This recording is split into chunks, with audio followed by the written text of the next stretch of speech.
নমস্কাৰ সকলোকে অগ্নিনাভ শিৱ মন্দিৰলৈ স্বাগতম। আজি আপোনালোকৰ আগত পুনৰ এটা সাকসেস দেখাব গৈছো।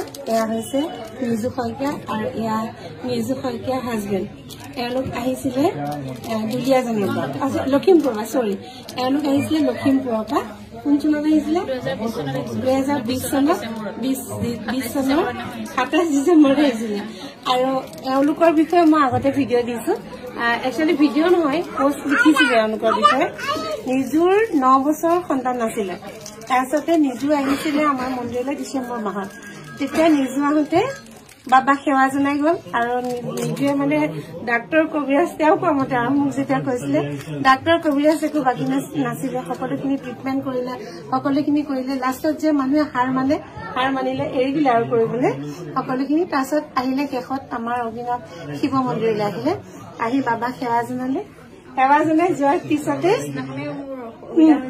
পিছত সেইটো আৰু একেবাৰে পিছদিনাখন ইয়াৰ পৰা যোৱাৰ পিছদিনাখন অসুবিধা হ'ল। তাৰপিছতে আৰু তেওঁ পঞ্চায়ত হৈছে আৰু সেই মাহতে মানে এমাহ নহলে আৰু।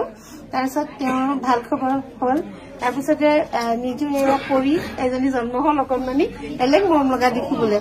তাৰপিছতে এয়া জন্ম হৈ তেওঁ আজি এয়া কৃতজ্ঞতা আৰু এভাগ এইটো পেকেট কোনে খুলিলে নিজে হয় নি? তাৰপিছতে মই আমাৰ মন্দিৰৰ পৰা তেওঁক নিৰ্মালী দিয়া হয়।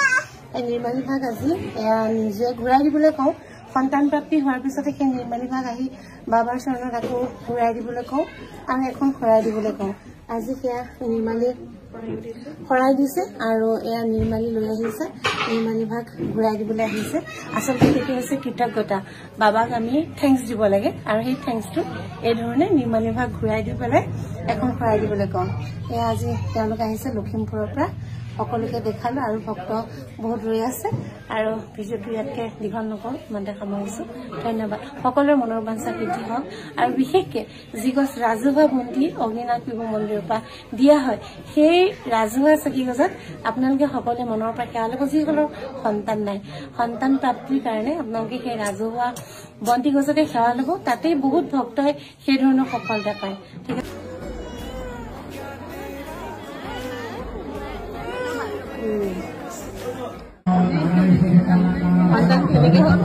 বাবাৰ ৰাতিবাৰতে হ'ল।